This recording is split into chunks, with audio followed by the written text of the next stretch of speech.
Bem-vindo ao terceiro vídeo da série Bitcoin, Nascimento e Ascensão, onde a gente fala aqui não só do Bitcoin, mas do mercado de moedas digitais como um todo.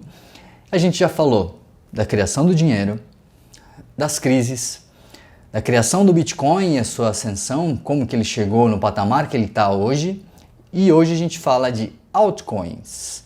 Então fica comigo até o final, eu preciso pensar só como começar. Conscript reporting. Oi, meu nome é Felipe Curvelo. Eu queria te pedir só para deixar seu like, se inscrever no canal, isso me ajuda muito, ajuda o canal a crescer e a mensagem a chegar em outras pessoas. Mas vamos lá, as altcoins. As altcoins elas são uma abreviação de Alternative Coins, porque elas são uma alternativa à moeda principal, que é o Bitcoin. E elas são alternativas ao Bitcoin porque elas se propõem a resolver problemas que o Bitcoin de repente não consegue resolver ou fazer algumas coisas que o Bitcoin já faz de uma maneira mais eficiente, mais eficaz. Então você tem mercados dentro desse mercado. Um exemplo, DeFi, que quer dizer Decentralized Finance, que são finanças descentralizadas. É um conceito bem legal. Então, olha só, imagina um banco sem intermediário. Lá você tem todas as informações bem dispostas, você não precisa de nenhum tipo de aprovação intermediária, como preencher formulário ou esse tipo de burocracia. Você, dentro de uma cesta de produtos, consegue escolher os produtos com rentabilidade que mais te agrada, e tem rentabilidades muito altas lá. Mas é claro, essas rentabilidades mais altas também envolvem um risco maior, porque geralmente são moedas menores e que não tem um projeto tão sólido assim. Mas ainda assim, se você tiver uma certa propensão ao risco, então faz super sentido você de repente se aventurar ali, entender o projeto, e se o projeto fizer sentido para você, investir ali. Mas o ponto mais bacana é que, por exemplo, você quer um empréstimo. Se você quiser um empréstimo, você não precisa ficar preenchendo uma papelada e entrar alguns requisitos. Tudo isso é definido através de um sistema que chama Smart Contract, contratos inteligentes em português. E guarda esse nome porque contrato inteligente é uma coisa que vigora muito no mundo das altcoins e cada vez mais tende a crescer, não só no mundo das altcoins, mas no cenário global. Só que os contratos inteligentes são como os que a gente já tem na nossa vida normal, no nosso cotidiano, só que não tem uma pessoa intermediando ali, é um algoritmo, então é uma inteligência artificial que vai fazer com que você tenha as cláusulas dentro do contrato, tudo pré-acordado, tudo bem definido, as duas partes entrando em acordo, então aquele contrato começa a valer dentro de uma rede. Então se você quiser fazer um empréstimo, você tem ali as cláusulas do contrato, que geralmente pedem uma garantia, por exemplo, você deposita a garantia e daí você consegue pegar empréstimos com outra pessoa disponibilizando esse empréstimo para você. E qualquer problema que venha acontecer, então o contrato vai ser executado para proteger as duas partes, né? Então, se você de repente não conseguir pagar o empréstimo, então você vai ser acionado pelo contrato que vai fazer com que a outra parte que te deu o empréstimo como uma parte da garantia ali, a parte que você não conseguiu pagar e tudo mais. Então é tudo muito bem amarrado. É claro, precisa entender também, igual o contrato que a gente assina num mundo normal, ali também você vai precisar ler o contrato, vai precisar entender quais são as cláusulas que estão ali dentro. Indo para a parte de NFT, que é uma parte muito bacana, então eu já expliquei isso no meu vídeo onde eu falo de Axie Infinity, que é mais sobre um conceito de item único, né? Item raro, e daí esses itens eles podem ser traduzidos como artes, por exemplo. Então o artista consegue disponibilizar dentro ali do mercado cripto a arte que ele quiser, a arte que ele fez, vai ter um certificado dentro daquela arte, e a partir daqui ele disponibiliza para a rede e ele consegue como se fosse no mundo normal, como se ele estivesse pintando um quadro, então ele negocia esse quadro só que em um mercado virtual. Só esse mercado, no começo do ano, gerou 2 bilhões de dólares. E é um mercado que começou a se aquecer agora, então assim, ainda tem muito espaço para isso crescer e é provável que a gente veja muitas novidades nos próximos anos. Quer ver outro mundo dentro das altcoins?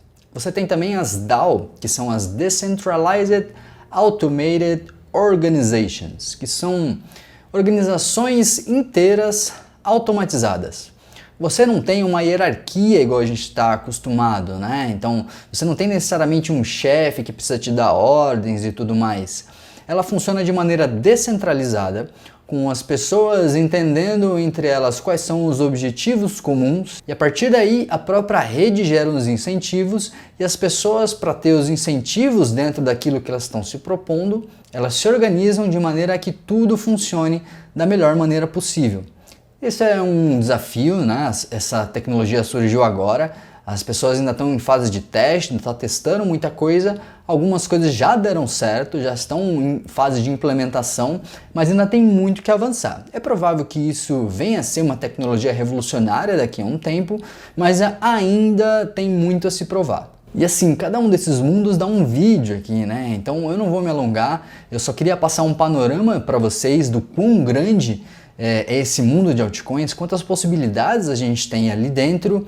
Hoje estima-se que tem algo em torno de 11 mil, até mais do que isso, né? 11 mil moedas aí que fazem serviços diferentes e tudo mais. Então, obviamente, eu não conseguiria passar em um vídeo só todas elas. Eu vou fazer um apanhado geral para a gente entender mais ou menos como funciona esse mercado de altcoins. Então, vamos pegar o Ethereum, que é a segunda maior moeda aí depois do Bitcoin, né? E as pessoas têm muita dúvida de qual a diferença do Bitcoin para o Ethereum e tudo mais. Essa diferença é bem básica, assim. O Ethereum ele é muito mais um serviço do que uma moeda. Ao passo que o Bitcoin ele foi criado, ele foi concebido para ser uma moeda de verdade. O Ethereum ali você consegue desenvolver diversas coisas dentro dele, inclusive outras moedas. E dessas moedas vão se basear na rede da Ethereum para fazer suas transações ali. E inclusive é possível criar tokens dentro dessa rede, né? Um token, ele é uma metamoeda. É como se ele fosse uma moeda só que específica para um certo cenário. Ela não pode ser usada como é usado o Bitcoin de maneira universal e tudo mais. Ela geralmente tem um ambiente específico e uma finalidade específica para ser utilizada. Quer ver um exemplo? O Corinthians lançou recentemente aí um token, virou uma febre, né? Um monte de gente comprou. E esse token, o que ele faz basicamente? Ele dá direito, você como torcedor, como comprador, a votar dentro das decisões do time, né? O que eles vão fazer, como eles vão comprar jogadores, qual vai ser a própria estratégia de marketing, por aí vai. Além de tudo, ele dá acesso a itens exclusivos do time. Então, quando eles abrirem eventos, ou seja lá, produtos para serem comprados dentro de uma loja específica ali, então só essas pessoas que compraram essas moedas conseguem fazer essas compras, né? Então, veja, é um ambiente específico para um propósito específico. E veja que o mundo das criptomoedas ele é um mercado livre, né? Então, você, eu, qualquer pessoa, a gente consegue ir lá e criar sua própria moeda. A maior parte dessas moedas é de código aberto. Basta eu ir no fórum ou no projeto, copio o código que ele disponibiliza e através desse código eu posso criar uma nova moeda. E graças a esse sistema aberto e que a concorrência é livre, você obviamente vai ter algumas coisas que não são muito confiáveis, né? Essas moedas sem bons fundamentos e que até são meio duvidosas, no mundo a gente chama de shitcoin. Essas shitcoins elas acabam por ser ou memes, elas nasceram para ser engraçadas, não necessariamente são golpes, né? Elas simplesmente não têm tanto propósito assim. E algumas são realmente scams, né? Scams na linguagem aqui é um propósito para ser golpe mesmo, né? Para você ir lá e pegar dinheiro das pessoas, e é muito difícil você achar esses golpes porque as pessoas elas vão querer se mascarar, e como esse mundo ele é muito cheio de pessoas eufóricas, pessoas que querem ganhar dinheiro a todo custo, muito rápido, então outras pessoas fazem disso um propósito para criar essas moedas e se aproveitar desse sentimento. Então toma cuidado, eu recomendo sempre uma pesquisa prévia, tem várias fontes aí, todo projeto sério você entra no site do projeto. O projeto geralmente vai ter um site disponibilizando informações, é importante você entender quem está dentro do projeto. Toma cuidado se o projeto tiver figurinhas ao invés de rostos de pessoas, né? É muito complicado quando você, ao invés de ter profissionais sérios, tem alguns desenhos lá. Isso já é um mau indício.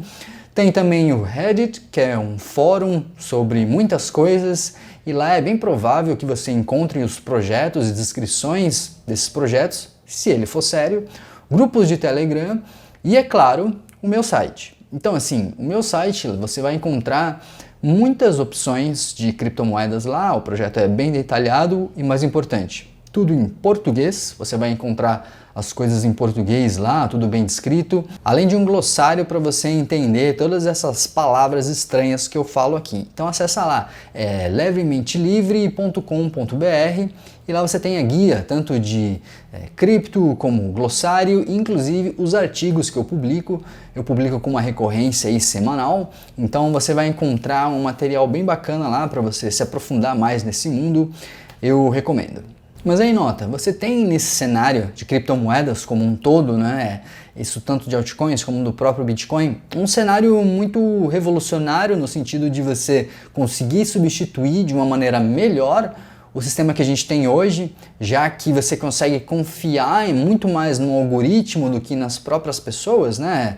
Você vai confiar no cara do Banco Central? Eu particularmente não confio. Eu acho que sempre tem algum interesse por trás das intenções, né? Sejam elas boas ou necessariamente ruins. As intenções ali sempre vão causar alguma consequência para a própria população que de repente nem tem nada a ver ali com tudo isso, né? E acaba sofrendo. E no mundo das criptomoedas eu acho que é um jogo muito mais limpo, né? Igual eu falei, você tem sim problemas, você vai encontrar pessoas mal intencionadas, mas eu acho que é muito mais fácil você contornar isso do que contornar o problema que o governo causa para você. Então por isso que eu tenho muito entusiasmo em falar que esse mercado possivelmente vai dominar boa parte do sistema financeiro e quem sabe substituir inclusive boa parte do que a gente conhece hoje. Dito isso, você não achou que o Estado ia olhar para as criptomoedas e simplesmente falar: ah, tá bom, fazer o quê? Vai lá.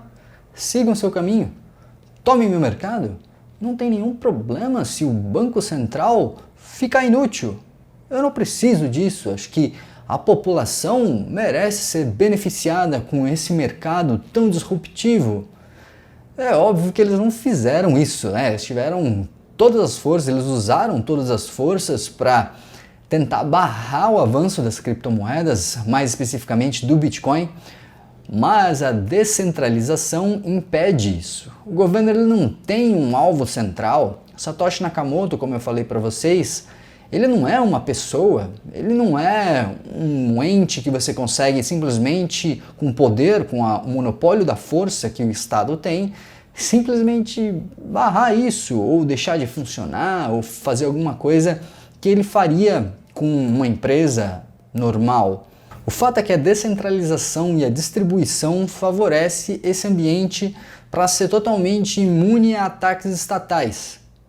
Já que você não consegue vencer o inimigo, junte-se a ele. Foi isso que eles fizeram. Então os bancos centrais decidiram criar a sua própria moeda, as CDBCs. Elas têm um potencial destrutivo, já que o poder que elas têm é simplesmente o monopólio total sobre a moeda e sobre a economia. Mas vamos deixar esse assunto para o próximo vídeo. Eu espero que você tenha gostado. Muito obrigado se você assistiu até aqui. Não esquece de me seguir nas redes sociais, vai estar tudo aqui embaixo na descrição. Lembrando do meu site, as altcoins elas estão lá e tem muita coisa bacana que de repente você pode aproveitar. Então até a próxima. Tchau, tchau.